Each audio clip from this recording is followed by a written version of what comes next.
seguridad que está llevando, especialmente de que la Policía Nacional está extorsionando. Agradecido del pueblo altagraciano de que se ha sumado. Es una arbitrariedad, es un chantaje.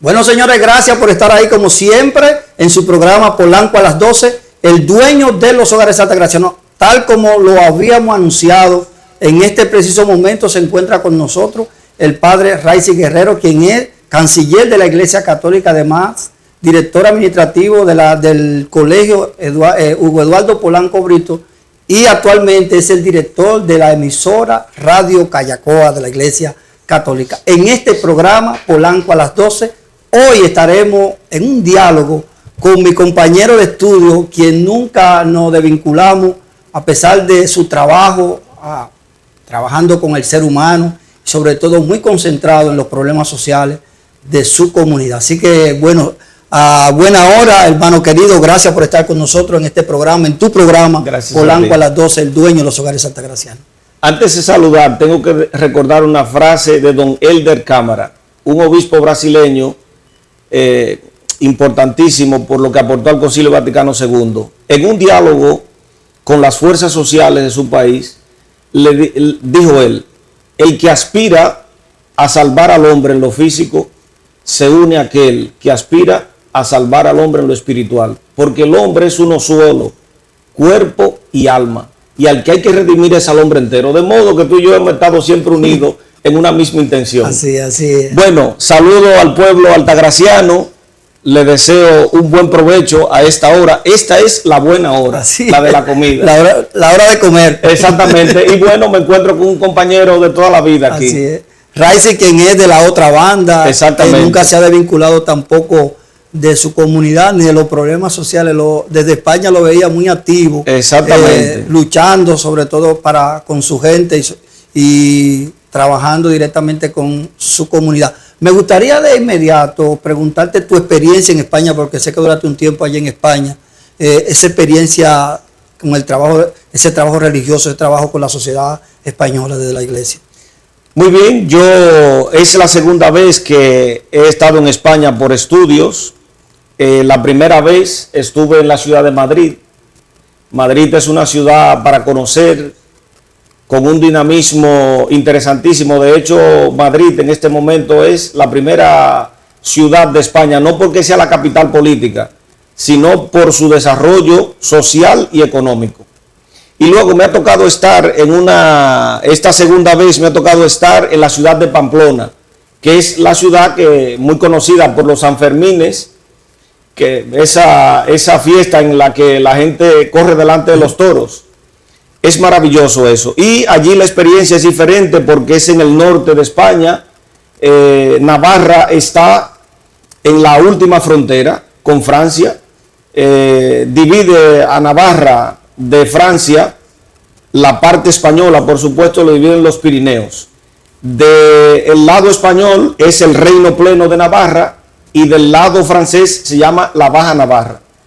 Y luego tienen una cultura hispánica, pero también de cultura vascona. ¿De acuerdo? Entonces, las culturas del entorno son cultura vasca y el idioma que se habla es el euskera. De modo que es un espacio muy interesante. Luego, en mi primer tiempo en España, pues yo estuve estudiando con los jesuitas y ahora, en este último tiempo, he estado en una magnífica universidad que es la Universidad de Navarra, que la lleva el Opus Dei. Okay. Inmediatamente usted menciona jesuita primero y luego Opus Dei, okay, usted entiende de diversidad, sí. ¿De acuerdo? Y yo tengo esa dicha. Luego, Navarra es ebullición. Navarra es un espacio cultural importantísimo. Es una ciudad pequeña, pero con todas las connotaciones de una capital. Una ciudad organizada plenamente, no hay tapones. Es una ciudad un poco más pequeña que Higüey, con una planta vehicular tan grande como la de Higüey, pero mucho más organizada. Un transporte público masivo, etcétera, etcétera. Y luego la iglesia de Navarra es una iglesia pujante, dinámica. La misma universidad ha aportado muchísimo. Muchos navarros dicen que la principal empresa de Navarra es su universidad, la Universidad de Navarra. ¿Y por qué? Bueno, porque eso ha producido pensamiento, ha producido gente de cultura, ha producido gente que produce de manera práctica. Por ejemplo, uno de los pocos lugares de Europa donde se producen microchips es precisamente ahí en Navarra. ¿Pero por qué? Porque la universidad ha provocado eso. Entonces es un espacio dinámico, diverso. Y en Navarra comienza precisamente el Camino de Santiago en España, que es una ruta europea antiquísima. Los que cruzaban el Pirineo para ir a visitar el santuario de Santiago de Compostela, entonces tenían que pasar precisamente por Navarra. Navarra es un lugar interesante. Ojalá que tú estuviste en la cuna del catolicismo de Europa. Exactamente, exactamente. He vivido esa experiencia también. He estado en Roma en algún momento. He estado en Lourdes, que está cerca de Navarra. Y bueno, lo que he estudiado en Navarra es algo que ya es parte de mi vida, que es el derecho. Yo fui a estudiar derecho canónico. Okay. Y bueno, precisamente aprovechando de que ya he estudiado antes derecho civil, que de alguna manera tengo cultura jurídica, pues continuar expandiendo eso. O sea, aparte, claro, quiero decirle que Raicy es abogado, estudió en la Universidad Guasiguedia, ya nos conocimos, y aparte de eso tiene estudios de derecho civil y derecho canónico. Exactamente, es lo que antiguamente se llamaría utroque iure. Okay. Que significa en español de uno y otro derecho. Qué bueno, qué bueno. Sí, sí, sí. Y los dominicanos interactúan mucho con el catolicismo allá en donde estuviste en España. Mira, fíjate que la Virgen de la Altagracia es bandera dominicana. Y precisamente un momento culmen de reunirse los dominicanos, de celebrar, de comer lo nuestro, de conocer a los que van llegando, es precisamente la fiesta de la Altagracia. Y bueno, los dominicanos tenemos una ventaja en España, y es que hablamos la misma lengua. Y entonces, en la medida que vamos llegando, pues nos vamos integrando a las parroquias de los barrios, nos vamos integrando a las actividades comunitarias que los ayuntamientos tienen, espacios de convivencia y de participación maravillosos allí. Y hay muchos dominicanos que tienen liderazgo social allí. Yo he conocido algunos. Y bueno, somos una comunidad, especialmente en Madrid y en Pamplona, que es donde yo conozco, que da ejemplo de aportar y de integración. Esa es la verdad. Tú has usado un término muy interesante, el Opus Dei, que es todo la diversidad. ¿Cómo ha operado esa diversidad para la religión en España? Tú que has tenido esa experiencia de todos estos cambios culturales, de todos esos cambios también que ha traído consigo la tecnología, las redes sociales, y especialmente cómo la juventud tolera y asimila el catolicismo frente a esa diversidad. Fíjate, la iglesia tiene un rol que, si lo vemos desde el punto de vista sociológico, es de poner equilibrio en lo moral, en la dimensión trascendente de la persona, de introducir valores en los ambientes sociales. Eso desde el punto de vista sociológico. Sabemos que las religiones todas, desde el punto de vista sociológico, tienen esa justificación. Pero además, en Europa, la iglesia es parte de la cultura, es parte de lo folclórico, es parte de la tradición. Entonces la iglesia sigue cumpliendo su rol. Por ejemplo, la fiesta más importante de Madrid es precisamente la fiesta del patrón de Madrid. Las ferias en Madrid son precisamente por San Isidro, en mayo. Y las fiestas de Pamplona, las fiestas universalísimas, el que se ha leído a Hemingway, por ejemplo, sabe lo que impactó las fiestas de Pamplona en él. Bueno, pues son en torno a las fiestas de San Fermín, que es un santo obispo de Pamplona. Okay. Y son 7 días de vivencia, de manifestación cultural, y en esa fiesta coinciden todos. Hay una cosa interesantísima hasta los paganos. Exactamente, coinciden todos, porque eso es parte de la cultura. La cultura occidental tiene por base precisamente el pensamiento cristiano. Son tres las columnas vertebrales de la cultura occidental: el pensamiento griego, el cristianismo y el derecho romano. Eso está a la base. Y bueno, todo lo que, como nosotros pensamos, como vivimos, está precisamente fundado en eso. Por eso te digo que entonces ahí, en esa fiesta de San Fermín, coinciden los que creen, los que no creen. El alcalde, por ejemplo, en este momento de la ciudad de Pamplona es Adberchale, es de la izquierda radical, pero sin embargo respeta las fiestas, hace su aportación y hace su función de alcalde. ¿Y por qué hace esto? ¿Porque es partidario o porque cree? No, porque es alcalde y porque eso es parte del sustrato cultural de una ciudad pujante y es su manera de presentarse al mundo. De modo que en vez de ocultar eso y echarlo por tierra, lo que hace es ensalzarlo. Vemos que la iglesia en Europa ha dado como un giro, ha roto un poco, ha bajado la intensidad de ser tan conservadora. Hemos visto como el mismo Papa ha ampliado algunos términos, especialmente para esa comunidad LGBT, manejando toda esa diversidad y respeto. También ustedes desde el mismo Europa han tomado esa referencia del Papa Francisco. Bueno, la cultura actual tiende hacia el agnosticismo. Y Europa, de alguna manera, es primicia de la cultura, es el centro y primicia de la cultura occidental. Entonces, lo que pasa en Europa reverbera hacia espacios culturales como el nuestro. ¿De acuerdo? Entonces, sí, es verdad, eso no hay que ocultarlo, que los practicantes religiosos en Europa han bajado muchísimo. Pero yo quiero que tú sepas, y esto es un dato que hay que tener en cuenta, en el 2010, cuando Benedicto XVI fue a dar el famoso discurso a Ratisbona y al Bundestag alemán, se hicieron unas estadísticas que son públicas y que la gente puede buscarla por internet.